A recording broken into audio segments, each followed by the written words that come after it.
Namaskar. The Tantras are the very, very ancient scriptures. There are 64 books of them, from which the science of yoga derives and from which the science of meditation comes. Now in Tantra, which is a 99% practical science, only 1% theoretical, the most important element of the practice is the guru.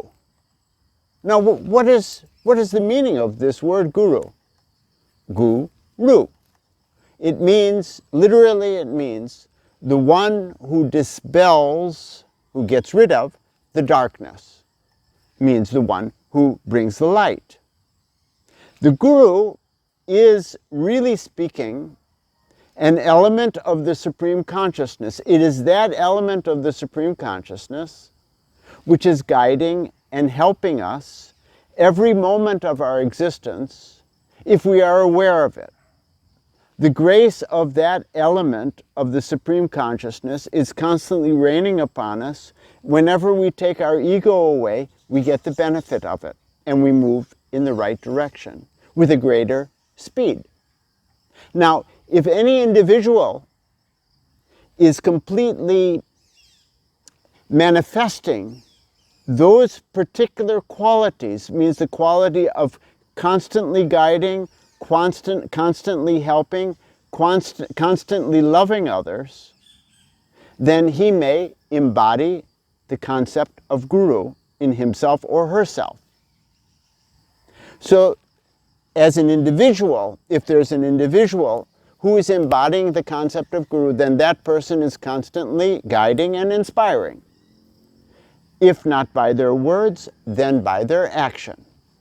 At the same time, it's very crucially important to understand that the guru is not an object of religious belief. This has nothing to do with belief. You may believe, you may not believe. That comes in the category of religion. But this is in the category of spiritual practice, to open one's consciousness up. It has nothing to do with belief. You may or may not have belief, outside belief, inside belief, doesn't matter. That's not relevant to taking the guidance and the practice of the guru. So the most important element of the guru is that he or she, I'll say he from this moment, even though there are many women gurus also, he empowers the mantra. He gives the Shakti. Shakti means the spiritual power to the mantra. How does he do that? It is a process in which he is incantating the mantra while concentrating on it and elevating his Kula Kundalini, which is the psycho-spiritual force in the spine. As it goes up, different achievements of mind come about. Different states of mind, different elevations of mind, different samadhis come. It is a process, it is an extremely profound process that not just any yoga teacher can do. I cannot do also. Now, what does he empower it with? He gives it a force, he gives it a meaning, he gives it a light. And the mantra then, when the disciples are using that mantra, they can feel the force of it, especially if they're ideating on the meaning at the same time. Now, you could understand the power of our Guru, Sri Sri Anandamurti, in many ways. For example, there was one Dada who was sitting with, we say Baba, most of the Gurus in India are called Baba. Also, their father might be called Baba. I've spoke of this before. And in any case, I'll refer to him as Baba. The Guru is, his proper name, Sri Sri Anandamurti. His legal name was Prabhat Ranjan Sarkar. One time, one Dada was sitting with Baba, and Baba was looking off like this. And the Dada asked to Baba, "Baba, what are you thinking about?" And Baba's reply was, "I'm not thinking of anything. Most of the time, I keep my mind blank because whatever I think happens." means that is a mind that is one with cosmic mind. Of course, that was just Baba saying that. But we have constant and continuous, incredible experiences of him. When I was with him over a period of 12 years, very much of the time, there were amazing things that were happening every day. So amazing that they became common to us. Now, the Guru, normally throughout history, the Guru was teaching each disciple personally. But in modern times, that became not possible. And what Baba came to teach is so vast, so extremely vast, so there was the need to make acharyas. Acharya, one who teaches by his or her example. And these acharyas are empowered at the time of teaching meditation with the same kind of force as Baba. If we do not follow our code of conduct, we acharyas, then we can no longer be acharya. We can no longer channel that at the time of teaching meditation, but we're actually channeling the Guru at that time. Now, according to the Tantras, there are three kinds of Guru. The first kind, the lowest kind of Guru, is one who teaches very nicely, and that's all. He just teaches. I'm not saying she anymore because it becomes too complicated to say he or she. He teaches and leaves the disciple to move on his or her own. There's no supervision. The second-rate Guru is one who teaches and keeps a contact with the disciples up to a point. But most of the time, the disciples are just moving on their own, and that supervision is minimal. The best kind of Guru, they are not only teaching, they're not only guiding and keeping contact, but they're making sure that the disciple, creating circumstances for the disciple, that the disciple will surely move ahead. And that includes even strictness, even punishment, and constantly surveying what is happening through his different media. All right. Now, the Tantras say that there are 9 qualities of Guru, or better said, there are 9 qualities of the best Guru. The best Guru, the supreme Guru, is called the Sadguru. Not to be confused with somebody who uses the name Sadguru. I'm speaking of what the Tantras say is a Sadguru. It is not that one just gives oneself the title. So there are 9 qualities. The first quality is that the Sadguru must have complete control over his own mind. And that you can know because the Sadguru is easily able to raise the Kundalini, the psycho-spiritual force in the spine of any individual at any time. I myself saw this countless times.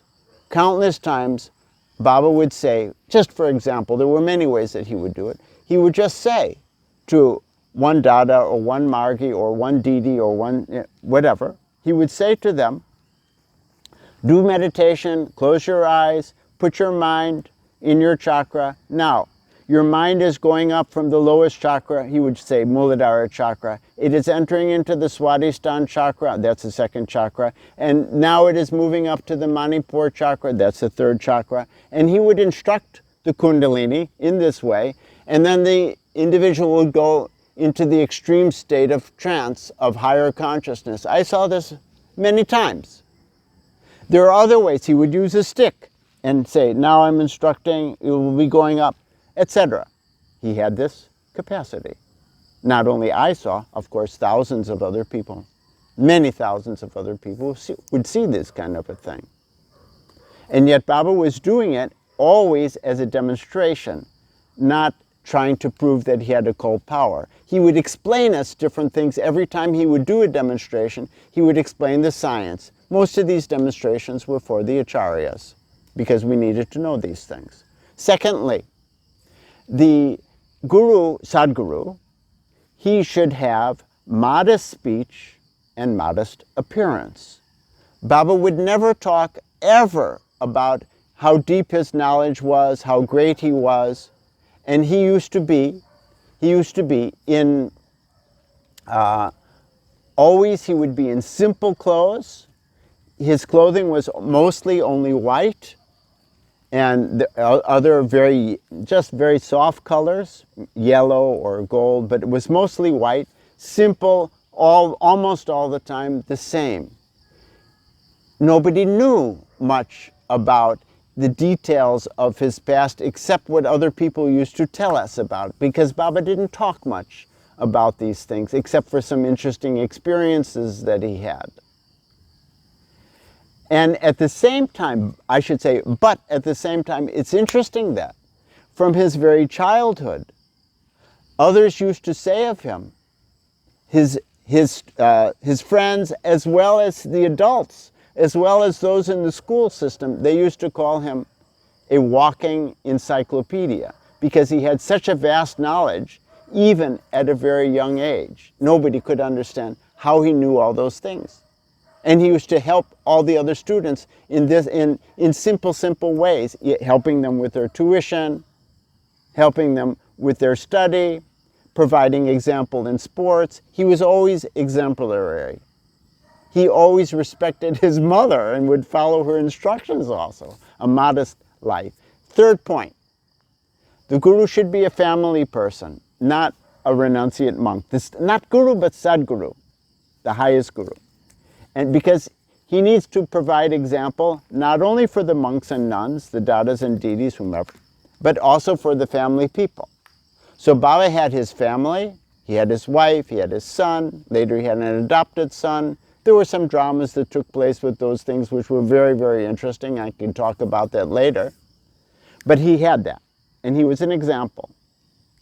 He was an example for all. Fourth point is that he should demonstrate right livelihood, means right occupation, right job. What was Baba's job? He could not 100% finish his college education because his father died. Then he took a job in the biggest railway station of that city, Jamalpur, and he became an accountant. And then he became an auditor. He was extremely respected, and he began his mission from that moment, initiating people. They didn't know each other and so on. I'm talking of that separately when I speak of the history of Ananda Marga. He was demonstrating how to do the work and yet how to do something very great at the very same time. So though he was working as an accountant, as an auditor, he was running Ananda Marga. He created it, as is explained in the history video. He created it, and then people used to call him, some people used to call him the weekend guru, because during the weekdays, he's at his job. In the evening time, he would be with the Margis, and on the weekends, he would go and do programs. And it was only in 1967, Ananda Marga was formed in 1955, that he finally started working full-time for Ananda Marga, and he had already demonstrated proper livelihood until that moment. Fifth point is, he should be a master of theory, of metaphysics, and the practices of metaphysics. And he should his teaching should be totally benevolent for the welfare of the society. So you see that in the social works of Ananda Marga, which are enunciated, elaborated in some other classes here. There are so many of those. In fact, this is the most active social service movement among all yoga movements that have ever existed. Sixth point is, he must be skilled in the use of mantras. I had one experience of this. There are so many, but I'll just tell you one funny one. Not funny, but it's very interesting. And that was, I was together with Baba. We were a few people, and we heard one woman screaming outside. And Baba said, "Who is that?" And one of the brothers who was in the room said, "Baba, that's my wife." And Baba said, "She is in need. She has a strong need spiritually. Very, very strong need spiritually. She needs to be helped." Then he told this brother in front of us all, "You go out and touch her chakra right here, and you say your mantra strongly. He went out. He didn't question it. He went out. She was still screaming. Then he did this. The Margi did this. And immediately she became quiet. He said, this is the proper use, how to use the mantras. I could tell 100 more stories like that. Seventh point is that the Sadguru has no guru of his own. He has never been taught by any individual. Baba used to say, I have a guru, but that guru, the story of that guru was that there was a light that moved toward him, and Baba said to the light, who are you? And the guru and the light said, I am Sri Sri Anandamurti. Until then, Baba had never used that name or said that name. I am Sri Sri Anandamurti. And then the light merged with Baba. That was his guru. So how did he get his knowledge? Nobody can understand. We never saw him reading books. He's not a person who studied in order to get his knowledge. It was all by direct cosmic knowledge, and he wrote more than 200 books on so many subjects about medical, about history, about archaeology, about every aspect of science, like quantum physics. He wrote about all the details of language. He wrote about the professions. He wrote about education. He wrote about the arts. He wrote about socioeconomic theory. More than 200 books. Where did this knowledge come from? It was amazing stuff. Eighth point was that Guru is able not only to reward and be sweet, but also to punish. He used to use, not infrequently, he would sometimes use not only strong words with us, he would even use a stick on us and hit us with that stick. Usually it was very gentle, but sometimes it was very painful. And whenever he was in a stick-hitting mood, I would try to get close to him because I wanted to be hit by that stick. Whenever one would be hit by it, it might be painful. There might be some words, harsh words that were said, but every single time one would feel an extreme change in one's own consciousness, in one's own being. I miss that stick. And the ninth point is that he knows the past and the future, and he works with and without his body. Knowing the past and the future, I'll just say that he gave the prediction long before it happened, that the first to unite would be East and West Germany. He gave this prediction in my very presence in 1979, and it only took place in 1989. He said the next to follow would be the Koreas, the North and South Korea, that they would unite. And you can see nowadays that that point is edging closer, and it will surely happen. He also told, for example, that one trainer who would go to Bali, that he would initiate many people and no one else would have been able to do it. And so many things of this type, over and over again. And all of his predictions in every case proved true. He works with and without his body. In my own experience, I feel that he is much more alive, much more accessible now, and with every passing day than ever before. I'll give you one example, one small example. I was having some trouble because every night I used to just go on trying to do meditation deep into the night, but I kept falling asleep, waking up doing meditation, falling asleep. In this way, my sleep was wrecked and I was becoming more and more tired because I wasn't able to properly finish the meditation and I was insisting on doing it. And one of those times, I was lying on my back trying to meditate, but actually going into half sleep. This had gone on for some months. And then I suddenly heard a voice, "Sit up!" I sat up. Baba was standing in front of me. He was standing in front of me and he said to me, "Can't you even sit properly, do meditation properly for 10 minutes? I immediately went to grab his feet, to kiss his feet. And when I brought my face up, he was gone. But that helped me. He had instructed me. and I followed that. Even if it's 10 minutes, it's very good meditation in the late night when it's time for me to take rest, as I should do systematically. We have a guru.